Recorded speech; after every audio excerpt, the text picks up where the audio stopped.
Dans la vidéo d'aujourd'hui, nous plongeons dans 5 attaques de requins brutales d'un surfeur pris pour une proie en Californie à la rencontre fatale d'un plongeur avec un requin océanique à pointe blanche. Mais d'abord, allons en Floride où un requin a anéanti la famille Attonell en 5 minutes. C'était le 21 juillet 2024 dans les Lower Florida Keys. La lumière du matin venait de se poser sur les récifs plats. La marée était lente, l'air immobile, et les bateaux de location autour du chenal faisaient tourner leur moteur au ralenti, inconscients qu'un tarpon partiellement étourdi attirait déjà des prédateurs des eaux plus profondes. La famille, Ronen Attonell, sa femme Merrin, tous deux âgés de 33 ans, et leur fille de 9 ans, Selby, étaient arrivés sur une barque louée juste après le lever du soleil.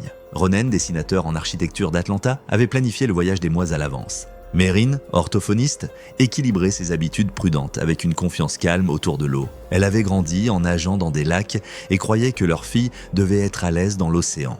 Ces vacances étaient censées être une simple pause, une occasion de faire du snorkeling, de voir des poissons perroquets et d'enregistrer des images sous-marines pour un projet scolaire qui enthousiasmait Selby. Ils ont choisi un récif peu profond près du chenal principal, un endroit recommandé par le préposé à la location pour son eau claire et son faible trafic de bateaux. Ronen a brièvement scruté l'eau, mais n'a rien vu d'inhabituel. Pas de courant rapide, pas de forme sombre, pas d'avertissement des navires à proximité. Leur choix d'entrer dans l'eau n'était pas imprudent. C'était le résultat naturel de conditions calmes et d'années de plongée en apnée prévisible pour les touristes. Cependant, aucun d'eux n'a remarqué la traînée de sang se dispersant lentement avec la marée montante provenant du combat de tarpons des bateaux de location à proximité. Les tarpons, les requins nourrices et les barracudas traversaient souvent ces canaux, mais le prédateur le plus affirmé de la région, le requin bulldog, était connu pour patrouiller dans les eaux troubles, pas dans les eaux claires et peu profondes comme celle-ci. Cependant, les changements de salinité à la fin de l'été et les matins calmes attirent parfois de grands requins bulldogs dans des eaux plus claires lorsque les poissons appâts se rassemblent sur des structures peu profondes. Ils peuvent atteindre 3,30 m et plus de 227 kg avec une force de morsure capable d'écraser des tortues. Leur comportement est opportuniste et ils ciblent souvent des proies blessées et seront les proies blessées. Les derniers moments sans incident se sont déroulés tranquillement. Ronen a signalé un groupe de Vivano près du corail. Selby a donné un léger coup de pied. Restant proche, Merrin a ajusté le tuba de sa fille. Aucun d'eux n'a vu le corps flottant du tarpon ou la silhouette grise qui s'élevait de la partie plus profonde du chenal, se déplaçant avec des poussées lourdes et régulières. Les pêcheurs ont ensuite estimé le requin à 8 à 10 pieds, corps épais, tête large, indubitablement un requin bulldog. Il s'est approché bas, caché par la lumière réfractée et le limon agité par le combat précédent. L'attaque sur Ronen est venue d'en bas et légèrement par derrière. Les témoins ont décrit un soudain bouillonnement d'eau blanche et une éclaboussure profonde suivie d'un son étouffé qui pourrait avoir été le requin frappant l'os. Le requin bulldog a frappé vers le haut avec une telle force que le torse de Ronen s'est plié brusquement alors qu'il était tiré de côté. Son tuba est tombé de sa bouche et le sang s'est répandu immédiatement en un halo s'élargissant. Ses jambes ont eu un spasme une fois avant qu'il ne glisse sous la surface. Les pêcheurs qui observaient cela ont dit que Merrin a réagi instantanément, tirant Selby vers la ligne de proue du bateau, mais l'eau autour d'eux avait déjà changé de couleur. Elle luttait pour garder son équilibre avec les palmes, nageant à moitié et traînant à moitié sa fille. Le sang de la blessure de Ronen se mélangeait avec la traînée de tarpons restante, créant une odeur concentrée qui incitait le requin à attaquer de nouveau. Cette fois, il a percuté l'arrière du canot de l'Attonell, le faisant basculer violemment d'un côté. L'impact a brièvement forcé Merrin sous l'eau, lui faisant perdre prise sur Selby un instant. Lorsqu'elle a refait surface, elle a de nouveau agrippé sa fille et l'a poussée en avant. Le deuxième coup est arrivé rapidement. Le requin bulldog fit demi-tour dans l'eau trouble et frappa le côté de Merrin, ses mâchoires se refermant de la côte à la hanche. Les pêcheurs la virent reculer violemment, les bras projetés vers l'extérieur. Elle essaya de remonter Selby avec une main mais la force fit lâcher l'enfant. Le requin entraîna Merrin sous l'eau. Ses jambes donnèrent un coup, puis s'immobilisèrent. Selby cria un instant, nageant sur place près de l'échelle du bateau. L'un des pêcheurs avait déjà réagi, lançant une bouée de sauvetage et démarrant son moteur, mais la distance et le timing jouaient contre eux. L'eau, épaisse de sang, masquait les mouvements en dessous. Quand le requin est remonté, il a émergé directement sous l'enfant, la bouche grande ouverte, poussé par l'odeur. Il n'y a pas eu de lutte acharnée ou prolongée, juste une seule poussée vers le haut et une traction rapide en dessous, ne laissant qu'une éclaboussure brève et une tache rouge qui s'élargit. Les pêcheurs ont atteint le canot d'Attonell en quelques secondes après le dernier coup. Ils n'ont trouvé aucun survivant, seulement des nageoires dérivantes, un masque de plongée fissuré et le bateau secoué par la collision précédente. Ils ont appelé les secours par radio, mais lorsque les autorités sont arrivées, les preuves indiquaient déjà une séquence prédatrice rapide provoquée par le tarpon blessé et la proximité du requin. La garde côtière a récupéré les dépouilles de Ronen et Merrin plus tard dans la matinée, retrouvées séparément le long du bord du chenal. Selby a été retrouvé le lendemain près d'une poche de mangrove à 3 km de là. Les autorités ont décrit les blessures comme étant compatibles avec plusieurs morsures violentes et une immersion rapide. Un agent des pêches a noté que le requin était probablement retourné à la croisière en eau profonde une fois le stimulus disparu et il n'a jamais été revu. Dans les jours qui ont suivi, les agences locales ont publié un bref communiqué de sécurité. Le site du récif est resté ouvert, bien que les panneaux d'avertissement aient été mis à jour pour inclure les conditions de risque liées à l'alimentation. La famille élargie des Attonell est venue de Nouvelle-Zélande pour des commémorations privées, luttant pour accepter la perte soudaine. Ils ont discrètement géré les arrangements tout en évitant l'attention des médias. Pourtant, même si les décès des Attonell ont mis en lumière le danger impitoyable de l'océan, en Californie du Nord, un surfeur pagayait dans la vague trouble, complètement inconscient qu'un grand requin blanc massif tournait déjà en dessous de lui. C'était le 4 juin 2016, le long d'un tronçon brumeux de la côte nord de la Californie. La houle était calme, l'eau aplatie par la marée du matin et la visibilité suffisamment mauvaise pour que même les figures proches soient bien réduites à des silhouettes. Harvick Sloan, 29 ans, était monté de Petaluma avant l'aube pour surfer, une habitude qu'il gardait même les jours où les conditions étaient marginales. Il travaillait comme finisseur de menuiserie pour un petit atelier sur mesure et était connu pour prendre des sessions matinales solitaires avant ses quarts. Pour lui, le brouillard signifiait moins de monde et des vagues plus propres. Ces choix étaient prévisibles pour quelqu'un d'expérimenté, mais enclin à traiter les signes d'avertissement comme des inconvénients plutôt que des risques. La réputation d'Harvick parmi les surfeurs locaux était celle d'un habitué discret qui n'exagérait pas ses compétences, mais ne reculait pas non plus devant des eaux difficiles. Il gardait son équipement en parfait état, cirait sa planche uniformément, vérifiait son leash à chaque fois et tenait un journal mental des courants. Ce matin-là, il avait l'intention de tester une nouvelle combinaison et de faire quelques longues vagues sur l'épaule gauche extérieure, probablement avant que le vent ne se lève. Avant de pagayer, Harvick passa devant un panneau signalant une activité récente de requins.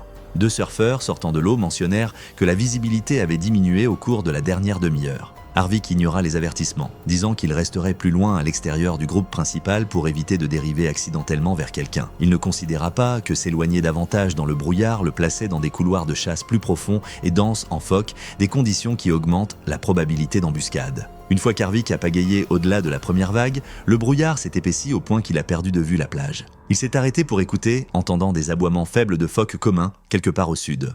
Les phoques se hissent sur les rochers proches du rivage dans cette région et le brouillard les pousse souvent à entrer dans l'eau plutôt que d'habitude. Il envisagea de revenir vers le groupe, mais décida qu'il s'était déjà engagé sur les pôles extérieurs. Les grands requins blancs fréquentent le nord de la Californie pour une raison, les phoques. Les adultes peuvent atteindre plus de 15 pieds et plus de 2000 livres avec une force de morsure capable de broyer les eaux en un seul coup. Ils chassent par embuscade, surgissant d'en bas dans des conditions de faible visibilité pour cibler les silhouettes à la surface. Le brouillard matinal, en particulier, est cité dans plusieurs rapports d'incidents comme un facteur contribuant aux attaques par erreur d'identité. Un surfeur à proximité a ensuite rapporté avoir entendu une seule éclaboussure nette, décalée par rapport au rythme des vagues. L'eau autour d'Harvick s'agita, suivie d'un bruit sourd et profond, suffisamment fort pour que le témoin le ressente à travers sa planche. Le requin frappa directement par en dessous, soulevant légèrement Harvick avant que la force ne l'entraîne vers le bas. Le coup déchira son torse, les dents créant un large arc de dommages tissulaires, plus tard déterminé comme étant cohérent avec un grand adulte blanc. La largeur de la morsure correspondait à un requin estimé entre 14 et 16 pieds, typique des regroupements saisonniers de la région. La planche d'Harvick a été projetée vers le haut lorsque le leash s'est cassé sous la tension. Le requin l'a relâché brièvement, un comportement courant lorsqu'un requin identifie un objet comme non-proie après la première attaque. Des témoins ont vu son corps remonter juste sous la surface, inerte, avant que le requin ne surgisse à nouveau de côté. La deuxième morsure s'est refermée sur sa hanche et le bas de son dos. 2 surfeurs ont pagayé vigoureusement vers lui, criant aux autres d'appeler à l'aide. La visibilité les a obligés à suivre la traînée rouge qui s'étendait plutôt que sa silhouette. On aperçut un instant l'aileron caudal du requin tracer une ligne sous la surface avant de disparaître dans la brume. L'eau autour d'Harvick ondulait en petites pulsations irrégulières, le dernier signe de mouvement avant que tout ne devienne immobile. Lorsque le premier sauveteur l'atteignit, Harvick flottait face contre l'eau, sa combinaison déchirée au niveau de la poitrine et du côté. Les blessures étaient catastrophiques, avec des os exposés et une hémorragie artérielle importante troublant l'eau. Les ambulanciers sont arrivés en quelques minutes, mais leur évaluation a été immédiate. Le traumatisme avait détruit des vaisseaux majeurs et compromis des organes vitaux. Ils ont déclaré que l'impact était probablement insurmontable dès le moment de la collision. La plage a été fermée pendant 24 heures, bien qu'aucune activité supplémentaire de requins n'ait été observée. Les responsables de la faune ont inspecté la planche d'Harvick et les blessures, concluant que l'attaquant était probablement un grand requin blanc adulte, se nourrissant dans des canaux peu profonds influencés par le brouillard et le mouvement des phoques. Cela correspondait aux données de suivi saisonnières en cours pour la région. La famille Darvik a gardé les détails privés, ne publiant qu'une courte déclaration demandant de la discrétion. Les surfeurs locaux ont laissé des fleurs près du début du sentier, notant que les conditions avaient donné tous les avertissements possibles. Cette tragédie a mis en lumière les conséquences mortelles d'une erreur d'identité dans des eaux troubles. Et en Afrique du Sud, un nageur s'aventurerait dans des canaux d'eau profonde sans savoir que le requin le plus rapide de la nature se rapprochait.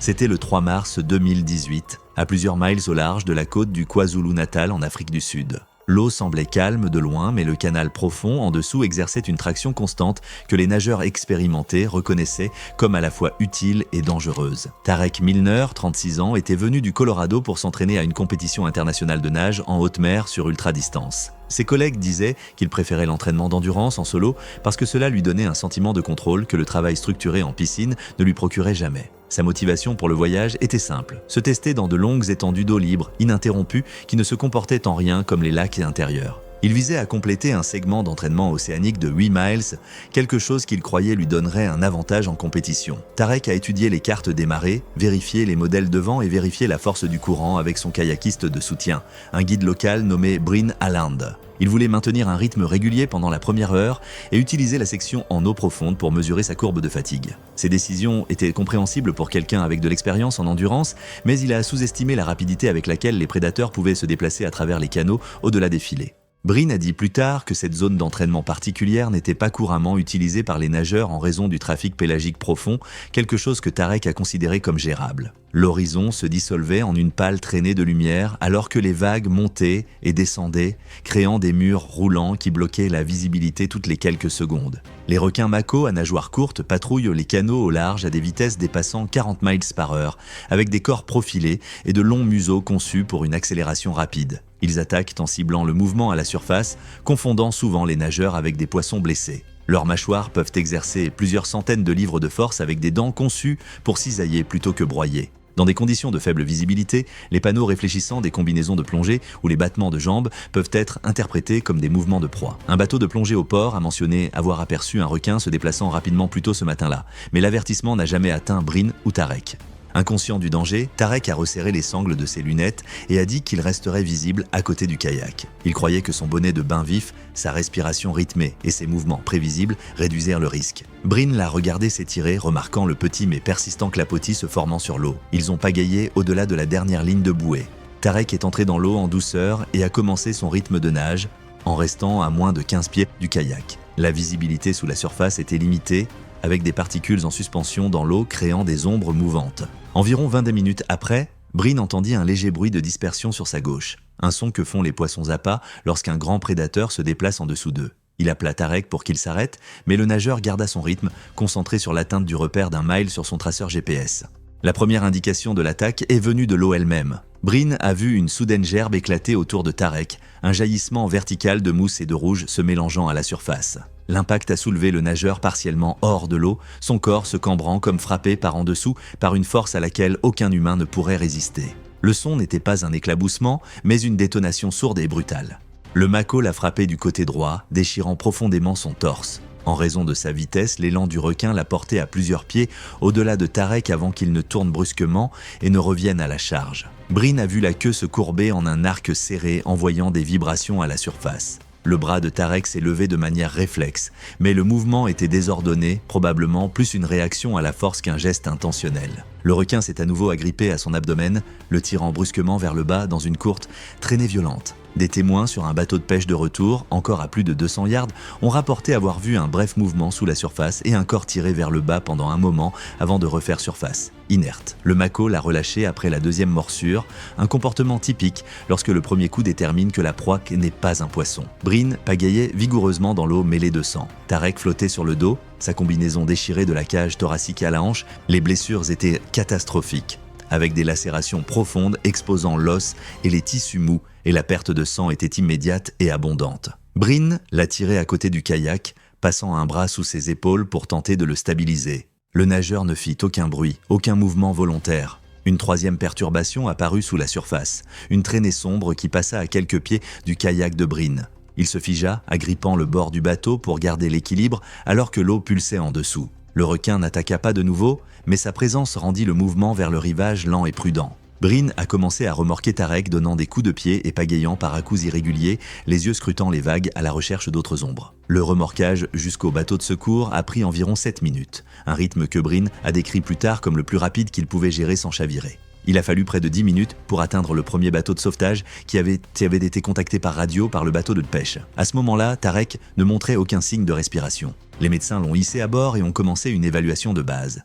L'étendue du traumatisme a rendu la conclusion immédiate. La force et la profondeur de l'impact initial avaient détruit des organes vitaux et des vaisseaux, le tuant. Les responsables ont ensuite examiné l'équipement de Tarek et les motifs des blessures, concluant que le Mako était un grand adulte, probablement attiré dans le chenal par une activité accrue de poissons appâts. L'autorité côtière a publié un bref rapport émettant un avis général aux utilisateurs des eaux libres de ne pas s'entraîner au-delà des zones de protection pendant les périodes de fort mouvement pélagique. Brin a été profondément bouleversé, tant physiquement que mentalement, après l'attaque. Dans les jours qui ont suivi, il a été évalué par les autorités locales et des conseillers en traumatologie. Il a pris un congé d'1 an de ses fonctions de guide et de soutien en compétition.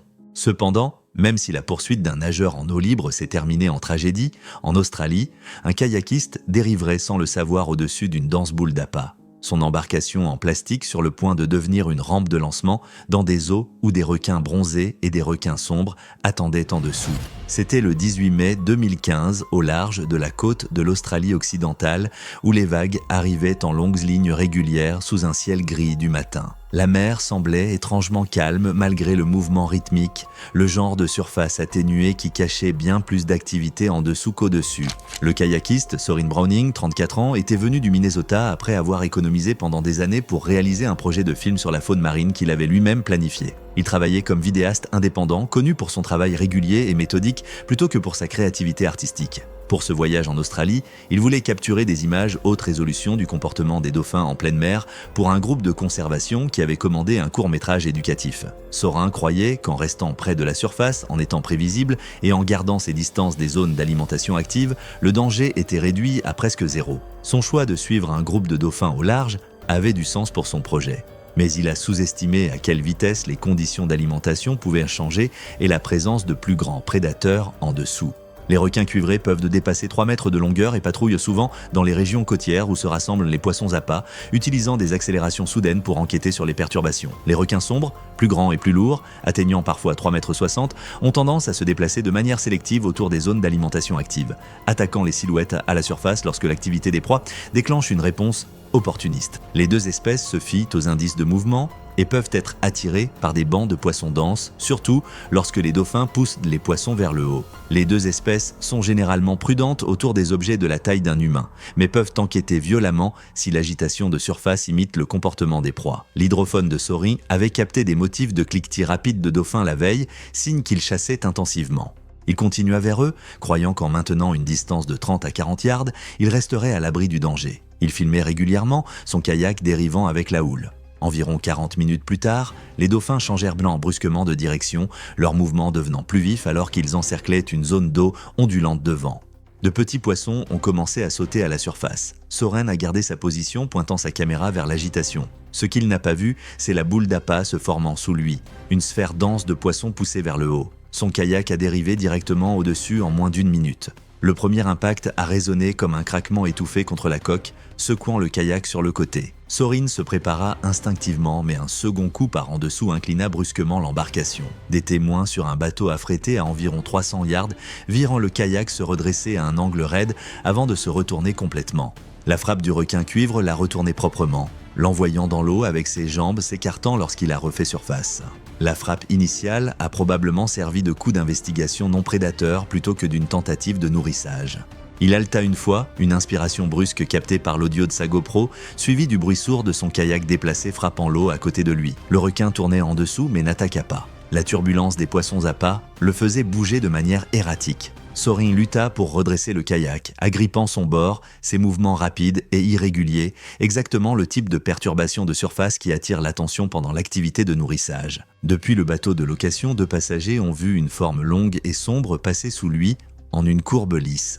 Le requin sombre s'approcha des eaux plus profondes, attiré par l'agitation et le banc de poissons appâts se dispersant après la collision précédente. Il fit surface à un angle vertical rapide, frappant Sorin par derrière, juste au moment où il tentait de grimper sur son kayak renversé. La morsure s'accrocha à sa cuisse droite et à sa hanche, le tirant sur le côté et vers le bas. Le requin secoua une fois, un mouvement contrôlé et efficace. Avant de relâcher et de tourner à nouveau, la jambe de Soren montrait des déchirures massives. Les blessures étaient dues compatibles avec une seule morsure de grand requin plutôt qu'une alimentation prédatrice répétée, qui implique généralement des secousses répétées de la tête. Il a essayé de se redresser, un bras agrippant le kayak, mais ses mouvements ont rapidement faibli. Le requin sombre a fait un deuxième passage, cette fois en le saisissant autour du bas du dos. Le mouvement l'a entraîné sous la surface à nouveau pendant plusieurs secondes. Lorsqu'il a refait surface, son torse était tordu de manière anormale et ses bras ont glissé du bord du kayak. Le requin n'est pas revenu pour une troisième attaque. Le requin cuivre a effectué un bref balayage d'investigation heurtant son corps par en dessous, mais n'a pas poursuivi davantage. Soren dérivait à moitié submergé, insensible. Son gilet de sauvetage le maintenant partiellement à flot malgré des traumatismes importants. L'équipage du bateau affrété a appelé les services d'urgence par radio tout en se rapprochant, mais la distance et l'approche prudente requise en présence de requins les ont ralentis. Lorsqu'ils l'ont atteint, Soren ne montrait aucune respiration ni mouvement volontaire. Ils l'ont hissé à bord avec un crochet gaffé fixé à son gilet pour éviter de mettre les mains dans l'eau. Les médecins ont confirmé que les blessures comprenaient un traumatisme massif des tissus mous et des vaisseaux majeurs sectionnés, insurmontables en quelques minutes, sans intervention chirurgicale immédiate. Les autorités maritimes ont ensuite examiné les images et les témoignages, concluant que la formation de la boule d'appât directement sous le kayak avait déclenché les deux approches de requins. L'impact initial du requin cuivre a créé suffisamment de chaos pour attirer le requin sombre dans la zone. L'équipement de Soren a été récupéré et rendu à sa famille. Ses fichiers de projet étaient pour la plupart intacts.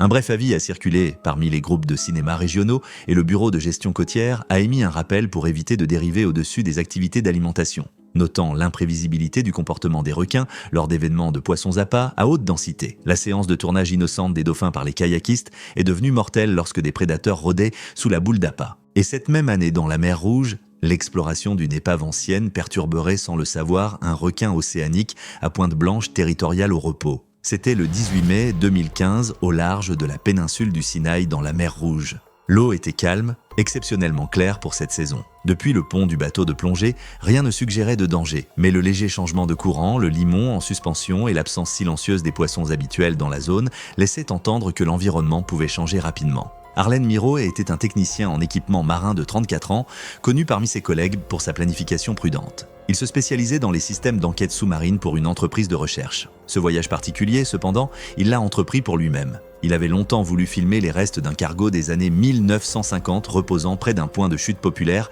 et espérait capturer des images à soumettre à une archive marine régionale. Arlen est arrivé 2 jours plus tôt dans un petit lodge axé sur la plongée, prévoyant de documenter la coque avant qu'elle ne se dégrade davantage. Malgré des observations pélagiques éparses, sa plongée semblait raisonnable pour un plongeur expérimenté, et il portait un équipement de sécurité standard, y compris un détendeur redondant et un ordinateur de plongée. Les eaux de l'épave étaient d'un bleu atténué, avec des antillas fuyant parmi les assiettes brisées et les cales d'ombre en dessous. Les requins océaniques à pointe blanche étaient historiquement présents dans la mer Rouge, mais sont généralement rares près des épaves populaires et rarement agressifs envers les plongeurs à moins d'être provoqués. Mesurant généralement entre 9 et 13 pieds, avec de larges nageoires pectorales, ils réagissent parfois de manière défensive à une intrusion soudaine ou à des lumières vives dans des espaces restreints. Arlen a poursuivi son plan, préférant commencer le tournage dans la fenêtre plus calme du matin. Son partenaire de plongée, un amateur français nommé Luc Bravonte, a noté dans des interviews ultérieures qu'Arlen semblait totalement à l'aise, concentré sur l'obtention d'images nettes. Une fois dans l'eau, le duo a descendu le long de la ligne d'amarrage, se posant près de la proue du cargo à environ 82 pieds. Arlen a ajusté son éclairage plusieurs fois, perçant l'intérieur sombre du couloir avant. Sorti de nulle part, un requin océanique à pointe blanche a surgi de la cachette avec une accélération soudaine. Luc a rapporté plus tard qu'il n'y avait eu ni cercle, ni investigation, juste un mouvement brusque. Alors que les requins adultes à pointe blanche réagissent généralement de manière défensive plutôt que de chasser les plongeurs, le requin se reposait dans la cale ombragée et a été surpris lorsque les lumières d'Arlen se sont approchées trop près. Son premier mouvement fut une charge rapide et directe, propulsée par un puissant coup de queue. L'animal a réduit la distance en quelques secondes et Arlen ne l'a perçu que comme une masse sombre dans sa vision périphérique. L'impact fut violent et immédiat. Arlen a heurté des débris saillants, ce qui a probablement causé le traumatisme le plus grave. Le requin a peut-être établi un contact, mais n'a pas mordu avec la force ou l'intention décrite dans d'autres incidents impliquant des requins océaniques à pointes blanches. Le choc a projeté Arlen de côté contre le mur rouillé et son détendeur a brièvement glissé de sa bouche tandis que son équipement de caméra tournait au loin. Les mâchoires du requin se sont refermées sur son bras supérieur et son épaule, probablement une brève morsure exploratoire plutôt qu'une prise complète. Arlène a tenté de porter sa main droite à son tuyau de gonflage, mais la plupart des lésions tissulaires ont résulté de l'impact avec les débris déchiquetés et du traumatisme contondant secondaire. L'eau s'est troublée en quelques secondes, Luc s'est dirigé vers lui, mais a hésité lorsque le requin s'est relâché et a tourné en cercle serré, ses larges nageoires traçant des arcs lents. L'animal a heurté le corps en train de couler d'Arlène une fois de plus, le poussant vers le bas avant de s'éloigner dans l'obscurité. Luc atteignit Arlène et essaya de le stabiliser, mais la blessure était grave. Son détendeur pendait et son côté gauche ne répondait pas. Luc sécurisa l'inflateur et commença une remontée contrôlée. Poussant Arlène vers le haut, à environ 40 pieds, il réalisa qu'Arlène n'avait plus de tension musculaire et perdait rapidement du sang dans le courant. L'équipage remonta les 2 hommes à bord. Le capitaine contacta par radio le poste de la garde côtière le plus proche en quelques minutes. Un bateau de patrouille était déjà en balayage de routine à proximité et s'est détourné vers eux. L'équipage a transféré Arlène à bord, où les médecins de la garde côtière ont effectué une évaluation rapide, mais le traumatisme était déjà fatal. L'analyse post-mortem montrerait probablement un traumatisme contondant et des lacérations compatibles avec un enchevêtrement dans l'épave. Les autorités ont documenté l'équipement, l'appareil photo d'Arlène et la section déchirée de sa combinaison de plongée. Les images de sa caméra montraient en seulement les dernières secondes stables avant l'impact, un couloir silencieux, le léger mouvement de l'imon, puis un flou approchant rapidement avant que l'image ne s'effondre. Sa famille a demandé que la vidéo ne soit pas diffusée. Son corps a été rapatrié dans la semaine. Une brève cérémonie commémorative a été organisée par son entreprise à laquelle ont assisté des techniciens qui avaient travaillé avec lui pendant des années. Merci d'avoir regardé. Si vous avez aimé ces histoires, cliquez ici.